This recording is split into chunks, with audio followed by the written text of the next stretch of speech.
जय सिया राम। मैं मनीष पुनः आपका अपने एनएस शिक्षा चैनल पर स्वागत करता हूं। कल हमने अधिनियम 1786 के बारे में देखा था। आज उसके आगे बढ़ते हैं। तो उसके आगे आता है हमारा चार्टर अधिनियम 1793। चार्टर अधिनियम या इसे आदेश पत्र भी बोलते हैं। 1793 का जो है मुख्य प्रावधान क्या था उसके बारे में हम देखते हैं। आज की वीडियो थोड़ा लंबी हो सकती है, जैसे 10 से 11 मिनट की, तो उसको हम देखते रहेंगे। तो पूर्वी देशों के साथ व्यापार करने के लिए ब्रिटिश ईस्ट इंडिया कंपनी के एकाधिकार को अगले 20 वर्षों तक के लिए बढ़ा दिया गया। व्यापार के एकाधिकार को क्या किया गया? 20 वर्षों के लिए बढ़ा दिया गया। अब 1786 के अधिनियम जो हम लोग पढ़े थे, क्या कॉर्नवालिस को प्रदत्त उसको वीटो करने की शक्ति दी गई थी। वीटो करने की शक्ति को बाद का जो कॉर्नवालिस के बाद का जो गवर्नर जनरल हुआ उसे भी ये शक्ति मैंने परंपरागत कर दी गई, यानी कि बाद के भी जो गवर्नर जनरल आएंगे उन्हें भी ये शक्ति मिलती रहेगी। 1793 के बारे में हम मॉडर्न हिस्ट्री में ये भी देखते हैं, क्या यहाँ पे जो है अस्थाई बंदोबस्त भू राजस्व व्यवस्था का प्रावधान आया था जो कॉर्नवालिस ने किया था। तो उसे हम हिस्ट्री का जब सेक्शन स्टार्ट होगा तो उसमें देखेंगे। तो इस अधिनियम के द्वारा यह स्पष्ट किया गया कि सेनापति मुख्य सेनापति गवर्नर जनरल की परिषद का सदस्य तब तक नहीं होगा जब तक के लिए यह उसे नियुक्ति नहीं मिलती है, यानी कि उसकी नियुक्ति अलग से की जाएगी। अर्थात सेनापति स्वतः गवर्नर जनरल की परिषद का सदस्य नहीं हो सकता है। इसके आगे हम लोग देखेंगे कि इस अधिनियम में यह प्रावधान किया गया कि गवर्नर जनरल मुख्य सेनापति एवं गवर्नरों की नियुक्ति में सम्राट की स्वीकृति लेगा, यानी कि ब्रिटिश क्राउन जो है उसकी स्वीकृति ये अवश्य उसे लेना होगा, अनिवार्य कर दिया गया। स्वीकृति की अनिवार्यता इसमें ब्रिटिश क्राउन से लेने की इसमें अनिवार्यता कर दी गई। तो आगे हम लोग देखते हैं क्या इस अधिनियम के द्वारा बोर्ड, यहाँ पे बोर्ड ऑफ कंट्रोल होना चाहिए, बोर्ड ऑफ कंट्रोल, और उसके कर्मचारियों का वेतन भारतीय राजस्व पर भारित हुआ, यानी कि उसका जो भी वेतन आएगा वो भारतीय राजस्व से दिया जाएगा।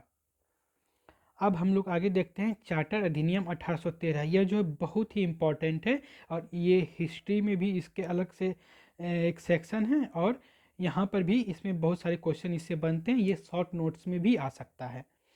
जैसे इस एक्ट के द्वारा ईस्ट इंडिया कंपनी EIC का भारत के व्यापार के एकाधिकार को समाप्त कर दिया गया, परंतु चीन के साथ कंपनी के व्यापारिक एकाधिकार तथा चाय के व्यापार के लिए कंपनी के व्यापारिक एकाधिकार को जारी रखा गया। इसमें हम लोग देख सकते हैं कि इसको चीन प्लस चाय के फॉर्मूले से शॉर्ट में याद रख सकते हैं। चीन प्लस चाय को जारी रखा गया और बाकी के एकाधिकार को समाप्त कर दिया गया।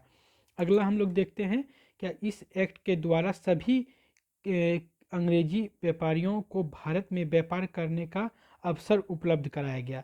इस एक्ट के द्वारा सभी अंग्रेज जो व्यापारी थे उन्हें भारत में व्यापार करने का विशेष अवसर दिया गया। इस एक्ट ने अगले 20 वर्षों के लिए ईस्ट इंडिया कंपनी EIC को भारतीय प्रदेशों तथा राजस्व पर नियंत्रण का अधिकार दिया गया, यानी कि 20 वर्षों के लिए ईस्ट इंडिया कंपनी का जो है भारतीय राजस्व पर पूर्ण नियंत्रण होगा। अब देखिए इस एक्ट द्वारा पहली बार भारत में ब्रिटिश क्षेत्र की संवैधानिक स्थिति को स्पष्ट किया गया। इसमें जो है ब्रिटिश क्षेत्र में संवैधानिक स्थिति कैसी है उसे स्पष्ट किया गया। इस एक्ट के द्वारा पहली बार भारत में ब्रिटिश क्षेत्र की संवैधानिक स्थिति को स्पष्ट किया गया।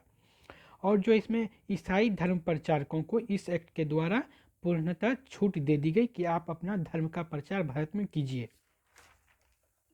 अगला, इस एक्ट के द्वारा कंपनी की आय से भारतीयों को शिक्षा के लिए, इस एक्ट के द्वारा कंपनी की आय से भारतीयों को शिक्षा के लिए प्रतिवर्ष कितना दिया गया? 1 लाख रुपया।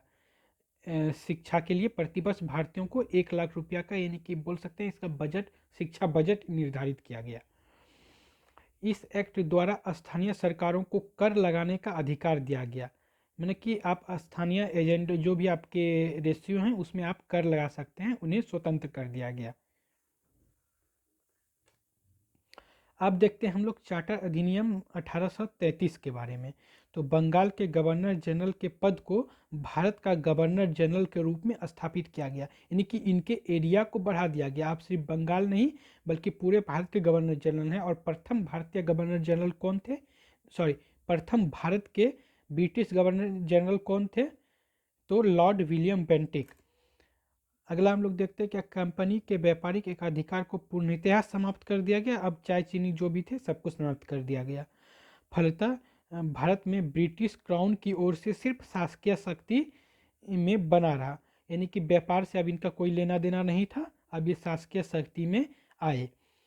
तो इसको हम देख सकते हैं सबसे पहले इनका व्यापारिक स्थिति ये आए थे, मसाला के व्यापार से धीरे धीरे स्टार्टिंग पुर्तगीज ने किया था और उसके आगे फिर एवं प्रकार से बहुत सारी कंपनियां आती गई। तो ये ब्रिटिश ईस्ट इंडिया कंपनी भी सबसे पहले व्यापारिक स्थिति में ही आई थी व्यापार करने के लिए, लेकिन फिर वह शासन को अपना ध्येय बना लेती है। तो कंपनी ने इस एक्ट से अगले 20 वर्षों के लिए अपने अधीन प्रदेशों पर शासन का अधिकार का विस्तार किया, यानी कि 20 वर्षों के लिए पहले वो व्यापारिक अधिकार बढ़ाते थे, अब शासन के अधिकार को बढ़ा दिए गए। गवर्नर जनरल की परिषद के चौथे सदस्य के रूप में विधि सदस्य को शामिल किया गया। पहले 3 सदस्य थे, उसके आगे जो चौथा सदस्य मिला विधि सदस्य, और प्रथम विधि सदस्य कौन हुए? तो लॉर्ड मैकाले हुए। यही वो मैकाले थे जो भारत में घुमा, हर जगह इन्होंने भारत भ्रमण किया था। इन्हें कहीं भारत में भिखारी नहीं मिले थे और ये हमारा शिक्षा नीति बनाने चला था। तो चलिए, ये इतिहास है और इसको पॉलिटिकली भी हम लोग देखते हैं। तो आगे देख रहे हैं, इस अधिनियम ने गवर्नर जनरल को एक भारतीय विधि आयोग गठित करने का अधिकार दिया। इस आयोग को तत्कालीन न्यायालयों के क्षेत्राधिकार को विधियों का संहिताकरण करना था। बाद में लॉर्ड मैकाले की अध्यक्षता में इसका गठन हुआ। तो हम लोग बोल सकते हैं कि प्रथम विधि आयोग किसने गठित किया या प्रथम विधि आयोग के अध्यक्ष कौन थे? तो लॉर्ड मैकाले थे, जिन्हें गवर्नर जनरल के परिषद में चौथे विधि सदस्य के रूप में शामिल किया गया था। अंग्रेजों को भारत में भूमि खरीदने का अधिकार दिया गया और भारत में दास प्रथा को गैर कानूनी घोषित किया गया तथा गवर्नर जनरल को निर्देश दिया गया कि भारत में दास प्रथा को समाप्त करने के लिए आवश्यक कदम उठाएं। हम लोग देखते भी हैं कि दास प्रथा किसने समाप्त किया। पहले बचपन में रटा भी जाता था विलियम बेंटिक ऐसे करके। तो कंपनी शासन में सिविल सेवकों के चयन के लिए खुली प्रतियोगिता परीक्षा का प्रावधान किया गया तथा भारतीयों के लिए भी इनमें शामिल होने के अवसर दिए गए, परंतु कोर्ट ऑफ डायरेक्टर्स के विरोध के कारण यह प्रावधान समय से लागू नहीं हुआ। आगे हम देखेंगे यह प्रावधान कब आया, कब लागू हुआ। इसमें बहुत सारे कन्फ्यूजन्स होते हैं एग्जाम में, इसकी वजह से क्वेश्चन आंसर्स गलत भी हो जाते हैं। भारत में विधायी प्रक्रिया को केंद्रीकृत किया गया।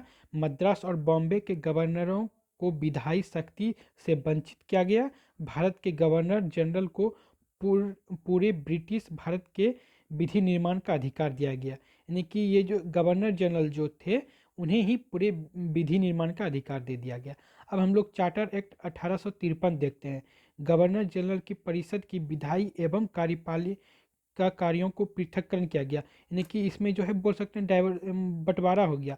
अब विधायी भी अलग हो गया और कार्यपालिका शक्ति भी इसका अलग हो गया गवर्नर जनरल का। किस एक्ट के द्वारा? तो 1853 के एक्ट के द्वारा। इस अधिनियम के द्वारा निर्देशक मंडल को बोर्ड ऑफ डायरेक्टर्स जो हम लोग बोलते सदस्यों की संख्या 24 से घटकर 18 कर दी गई, जिसमें 6 सदस्यों को ब्रिटेन के राजा द्वारा मनोनीत किया गया। इस अधिनियम के द्वारा केंद्रीय विधान परिषद गवर्नर जनरल का विधायी परिषद जिसे हम लोग बोलते हैं में सर्वप्रथम क्षेत्रीय प्रतिनिधित्व के सिद्धांत को प्रतिपादित किया गया। प्रत्येक प्रांत में एक सदस्य होते थे। इसके द्वारा कंपनी शासन में सिविल सेवकों के भर्ती के लिए खुली प्रतियोगिता परीक्षा आरंभ हुआ, जो हम लोग बोलते हैं आया कब था? 1833 में, और लागू कब हुआ? 1853 में। 18 प्रथम प्रावधान लाया गया था जिसमें निर्देशक मंडल ने इस पर रोक लगा दी थी, और 53 में आया। इसके लिए 54 में मैकाले समिति गठित हुई कि सिविल सेवकों का परीक्षा जो है 53 के एक्ट के माध्यम से किया जाए। इस अधिनियम ने कंपनी के शासनकाल का विस्तार कर दिया, लेकिन अवधि निश्चित नहीं की गई। यानी कि पहले जो हम लोग पढ़ रहे थे क्या 20 साल बढ़ाया गया, 20 साल बढ़ाया गया, इसकी अवधि निश्चित नहीं की गई थी। इस अधिनियम के द्वारा ब्रिटिश सम्राट को इंग्लैंड में एक विधि आयोग गठित करने का अधिकार दिया गया, जिसके कार्य भारतीय विधि आयोग द्वारा दिए गए प्रतिवेदनों की समीक्षा और सुझाव देना निर्धारित किया गया। तो इंग्लैंड में विधि आयोग गठित होगा, लेकिन वह भारतीय प्रतिवेदनों के अनुरूप उसका काम होगा। इस अधिनियम के द्वारा बंगाल के लिए पृथक लेफ्टिनेंट गवर्नर की नियुक्ति का उपबंध किया गया। तो हम लोग देखते हैं एक बहुत ही इम्पोर्टेंट सेक्शन हमारा चल रहा है, हिस्टोरिकल बैकग्राउंड ऑफ पॉलिटी। तो इसे हम लोग देखेंगे, इसका और एक या दो क्लास और हो सकता है, फिर हम लोग मेन चैप्टर्स पे आ जाएंगे। तो धन्यवाद सभी को, शुभकामनाओं के साथ अच्छी अपने लक्ष्य में सबको सफलता मिले, और अगर अच्छा लगे तो मुझे भी सहयोग करें। सबसे मैं सहयोग का पुनः अभिलाषी हूँ। जय हिंद।